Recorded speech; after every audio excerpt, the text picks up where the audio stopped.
ಬುರುಡೆ ಷಡ್ಯಂತ್ರದ ವಿಚಾರಕ್ಕೆ ಸಂಬಂಧಪಟ್ಟ ಹಾಗೆ ಎಸ್ಐಟಿಯಿಂದ ತನಿಖೆ ಚುರುಕಾಗ್ತಾ ಇದೆ. ಮತ್ತೆ 3 ದಿನ ಎಸ್ಐಟಿ ಕಸ್ಟಡಿಗೆ ಚಿನ್ನಯ್ಯ ಇವತ್ತು ವಿಚಾರಣೆಯನ್ನು ಕೂಡ ನಡೆಸಲಿದ್ದಾರೆ.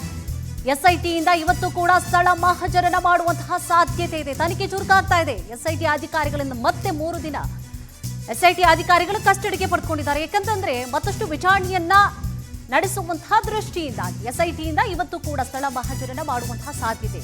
ಶೀಘ್ರದಲ್ಲೇ ತಿಮರೋಡಿ ಮಠಣ್ಣ ಜಯನ್ಗೆ ನೋಟಿಸ್ ಅನ್ನ ಕೊಡುವಂತಹ ಸಾಧ್ಯತೆ ಕೂಡ ಇದೆ. ಸೂತ್ರಧಾರಿಗಳಿಗಾಗಿ ತನಿಖಾ ಅಧಿಕಾರಿಗಳಿಂದ ಹುಡುಕಾಟವನ್ನ ನಡೆಸಲಾಗ್ತಾ ಇದೆ.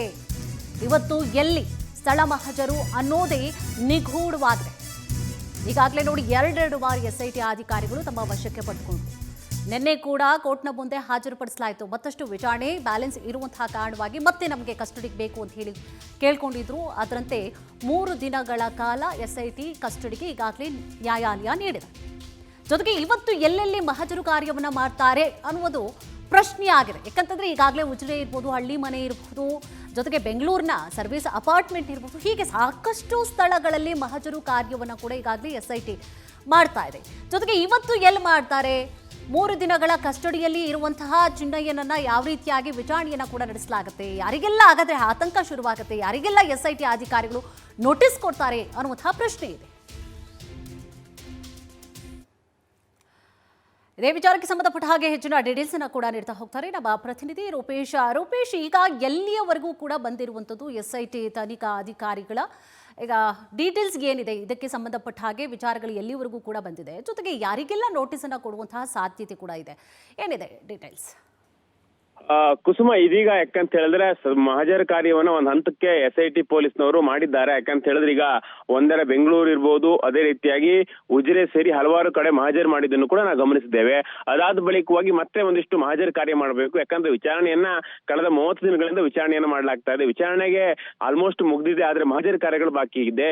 ಹೀಗಾಗಿ ಒಂದು ಮಹಜರ್ ಕಾರ್ಯ ಮಾಡಬೇಕು ಅಂತ ಹೇಳಿ ಅದಾದ ಬಳಿಕವಾಗಿ ಉಳಿದ ಆರೋಪಿಗಳಿಗೆ, ಯಾಕಂತಿಲ್ಲ ಷಡ್ಯಂತ್ರ ಮಾಡುವಂತಹ ಪ್ರಕರಣದಲ್ಲಿ ಉಳಿದ ಆರೋಪಿಗಳಿಗೂ ಕೂಡ ನೋಟಿಸ್ ಕೊಟ್ಟು ವಿಚಾರಣೆ ಕರೆಯುವಂತ ನಿರ್ಧಾರವನ್ನು ಎಸ್ಐಟಿ ಮಾಡಿರ್ತಕ್ಕಂಥದ್ದು. ಹೀಗಾಗಿ ತಿಮರೋಡಿ ಮತ್ತೆ ಅವರ ಗ್ಯಾಂಗಿಗೆ ನೋಟಿಸ್ ಅನ್ನ ಕೊಟ್ಟು ವಿಚಾರಣೆ ಕರೆಯುವಂತ ಸಾಧ್ಯತೆಗಳಿರುತ್ತೆ. ಹೀಗಾಗಿ ಮುಖಾಮುಖಿ, ಯಾಕಂತ ಹೇಳಿ ವಿಚಾರಣೆಯ ಹಲವಾರು ವಿಧಗಳಿರುತ್ತೆ. ಒಂದು ಪಂಚನಾಮೆ ಮಾಡ್ತಾರೆ, ಅದಾದ ಬಳಿಕವಾಗಿ ಈ ಮಹಜರ್ ಕಾರ್ಯಗಳು ಮಾಡ್ತಾರೆ, ಅದಾದ ಬಳಿಕ ಸಾಕ್ಷಿ ಸಂಗ್ರಹಗಳು ಮಾಡ್ತಾರೆ, ಡಿಜಿಟಲ್ ಸಾಕ್ಷ್ಯಗಳನ್ನು ಕೂಡ ಕಲೆ ಹಾಕ್ತಾರೆ, ಅದಾದ ಬಳಿಕವಾಗಿ ಒಂದಿಷ್ಟು ಭೌತಿಕ ಸಾಕ್ಷಿಗಳನ್ನು ಕೂಡ ಕಲೆ ಹಾಕ್ತಾರೆ. ಅದಾದ ಬಳಿಕ ಮುಖಾಮುಖಿ, ಯಾಕಂತ ಆರೋಪಿಗಳನ್ನ ಒಬ್ರಿಗೊಬ್ರು ಮುಖಾಮುಖಿ ಮಾಡಿ ಆ ಆರೋಪಿಗಳಲ್ಲಿ ಒಬ್ಬರು ಒಂದ್ ರೀತಿಯಾಗಿ ಹೇಳಿಕೆ ಕೊಡ್ತಿರ್ತಾರೆ. ಆದ್ರೆ ಮುಖಾಮುಖಿ ಮಾಡಿದಾಗ ಎಲ್ಲರೂ ಒಂದೇ ರೀತಿಯಾಗಿ ಹೇಳಿದ್ರೆ ಮಾತ್ರ ಸತ್ಯ ಅಂತ ಹೇಳಿ, ಯಾರಾದ್ರೂ ಒಬ್ರು ಡಿಫರೆನ್ಸ್ ಆಗಿ ಹೇಳಿದ್ರೆ ಅದು ಸುಳ್ಳು ಅಂತ ಹೇಳಿ ಆಗುತ್ತೆ. ಹೀಗಾಗಿ ಮುಖಾಮುಖಿ ಮಾಡ್ಬೇಕಾಗತ್ತೆ. ಈ ಪ್ರಯತ್ನವನ್ನು ಕೂಡ ಎಸ್ಐಟಿ ಮಾಡ್ತಾ ಇದೆ.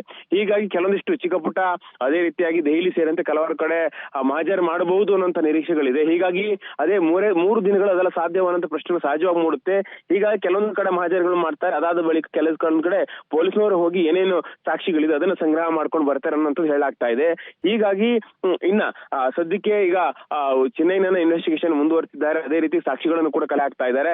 ಅದೇ ರೀತಿ ತಿಮರೋಡಿ ಮನೆಯಲ್ಲಿ DVR ಅನ್ನ ಕಲೆಕ್ಟ್ ಮಾಡಿದ್ದಾರೆ. CCTV ಕ್ಯಾಮೆರಾಗಳನ್ನು ಕೂಡ ವಿಜುವಲ್ ಗಳನ್ನು ಕಲೆಕ್ಟ್ ಮಾಡಲಾಗಿತ್ತು. ವಿಜುವಲ್ ಅನ್ನು ಕೂಡ ನೋಡ್ತಿದ್ದಾರೆ. ಅದೇ ರೀತಿಯಾಗಿ ಇಲ್ಲಿ JNT, ಅದೇ ರೀತಿಯಾಗಿ ತಿಮರೋಡಿ ಹಳ್ಳಿ ಮನೆ ಹೋಟೆಲ್ ಕೂಡ ಒಂದಿಷ್ಟು ಸಾಕ್ಷಿಗಳನ್ನ ಕಲೆ ಹಾಕಿದ್ರು. ಅಲ್ಲಿ ಇರ್ತಕ್ಕಂತ ಒಂದು ದಾಖಲೆಗಳನ್ನು ಕೂಡ ನೋಡ್ತಾ ಇದ್ದಾರೆ. ದಾಖಲೆಗಳನ್ನ ಪುನಃ ಮತ್ತೆ ಚಿನ್ನೈನಿ ಕೇಳೋದ್ರ ಮೂಲಕ ಅಲ್ಲಿ ಸಾಕ್ಷಿ ಸಂಗ್ರಹಗಳನ್ನ ಮಾಡ್ತಾ ಇದ್ದಾರೆ, ಮತ್ತೆ ಸ್ಪಷ್ಟನೆಗಳು ಕೇಳ್ತಾ ಇದ್ದಾರೆ. ಇವತ್ತು ಕೂಡ ಚಿನ್ನೈನ ಇನ್ವೆಸ್ಟಿಗೇಷನ್ ಮುಂದುವರಿತಾ ಇದೆ. ಕುಸುಮ, ಥ್ಯಾಂಕ್ ಯು ತಮ್ಮೆಲ್ಲ ಡೀಟೇಲ್ಸ್ಗಾಗಿ ರೂಪೇಶ್.